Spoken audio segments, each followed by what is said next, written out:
έχει να κάνει με την φιναστερίδη, δηλαδή αν υπάρχει άλλος τρόπος, με ποιους άλλους τρόπους μπορούμε να μπλοκάρουμε τη διδροστεστερόνη εκτός από τη φιναστερίδη. Η δουταστερίδη που την τζακίζει τελείως και επίσης η δουταστερίδη βγάζει και μαλλιά.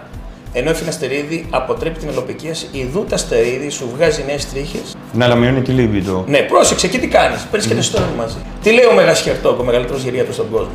Είναι πιο αποτελεσματικό για το μαλλί τώρα. Γιατί να ξέρεις, εδώ μου έχουν έρθει παιδιά κλαίγοντας, πάρε μου το μαλλί και δώσε μου το πουλί πίσω. Οι δερματολόγοι βέβαια δεν ενημερώνουν γι' αυτό. Έτσι σου λέει πάρε, δεν θα σταματήσουν να πέφτει τα μαλλιά σου. Επίσης, άλλη παρέτηση, τη δουταστερίδη δίνουμε στους βιαστές για να τους ευνοχήσουμε χημικά.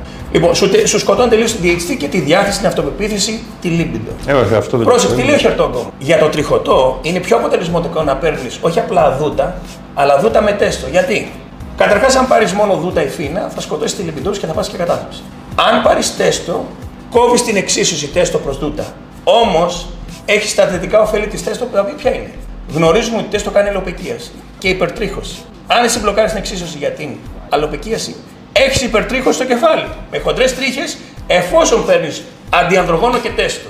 Επίσης, κάποιος που έχει προδιάθεση να χάσει το μαλλί, αν πάρει τέστο, το χάσει πιο γρήγορα.